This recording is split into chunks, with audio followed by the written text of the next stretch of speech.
Okay, Eric, so we're out here in the garage and we got this area. Crofton, you want to explain what we did here?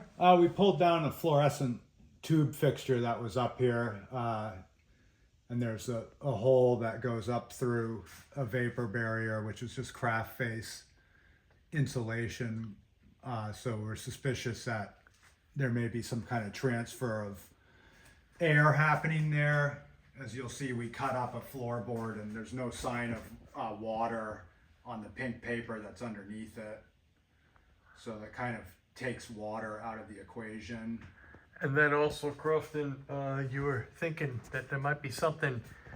We got this radon tube. Yeah, so the radon tube goes right through the joist bay as far as we can tell where the apex of the hump is in the floor. So come suspicious of that maybe bleeding air into that cavity, which would possibly be sucking humid air out of the slab.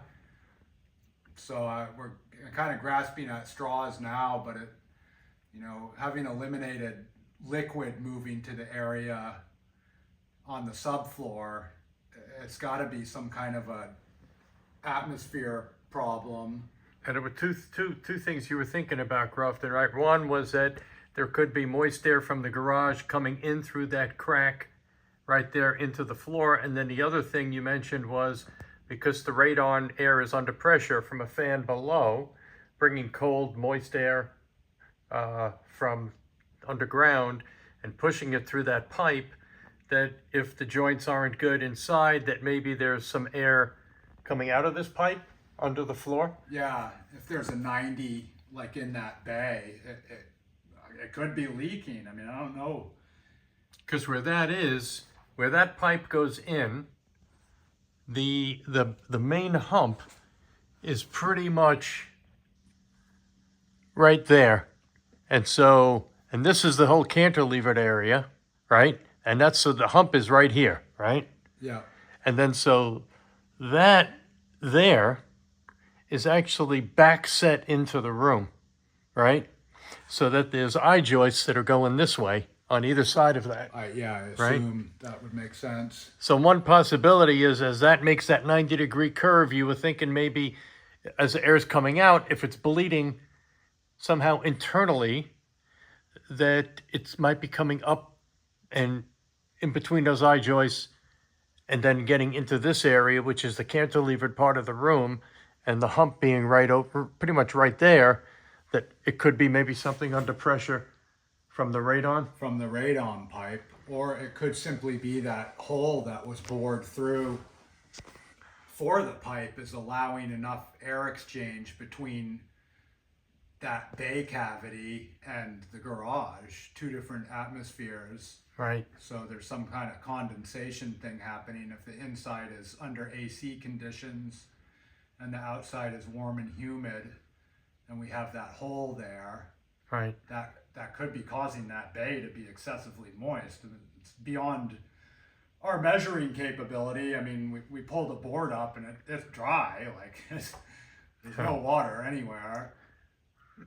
Okay, let's go up into the room and do some video up there. Okay, so we're here in the room, and Crofton's taken out the piece of flooring that's right at the apex.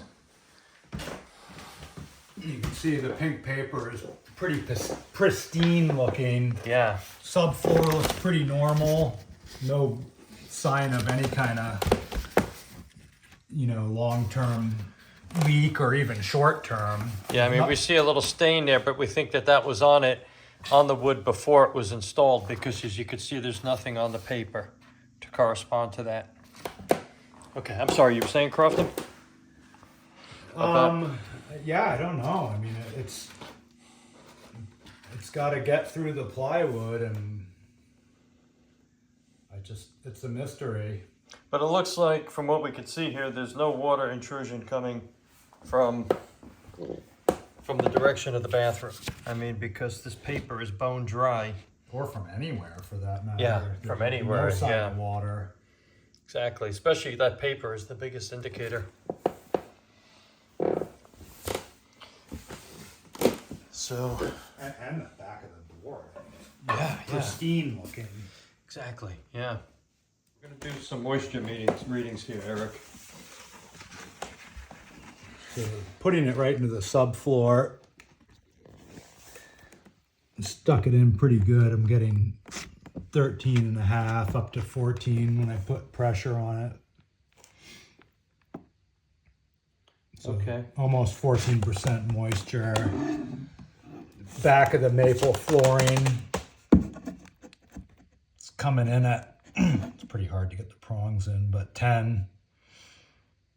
Okay.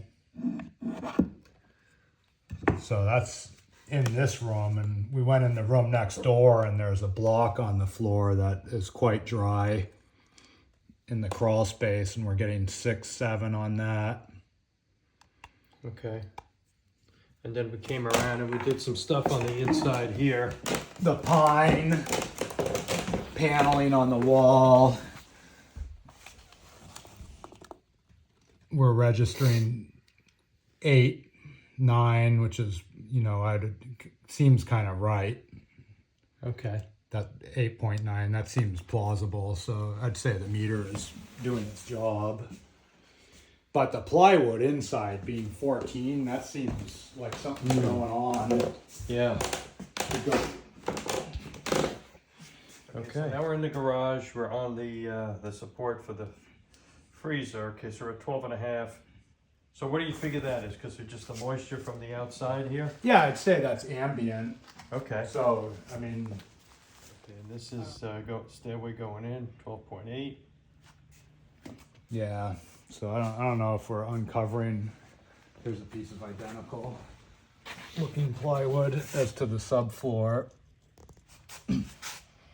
So And that's that's at 14. measuring what we're measuring up there on the inside. Okay. Okay, so we're looking at the sheetrock now and the ceiling underneath the radon pipe. So that bay is reading 11.8. Okay, 11.8 in the sheetrock. Go over to a random spot away from that bay, and I'm getting 8.4, Wow. 8.6. And we're going closer. It's getting wetter. 10. Okay. Then we're right under the radon. Now it's up to 13. 13. So the closer we're getting to the radon, the higher it is. Now what if you go on the other side of that pipe, Crofton? Still going up. Still going up. Wow, 14, yeah. Okay. Come over yet further.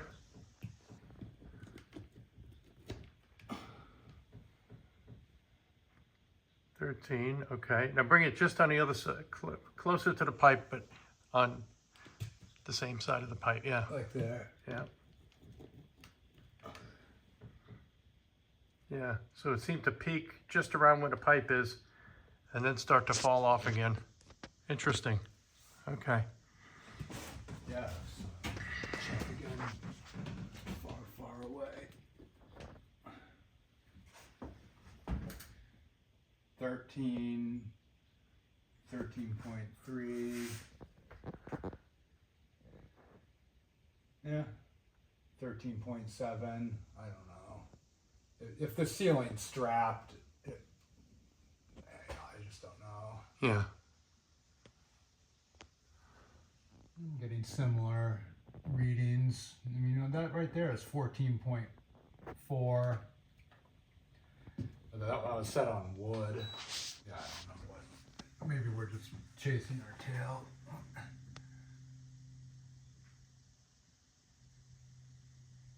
Yeah, so it's weighted a little bit lower on the other setting. That's the only difference.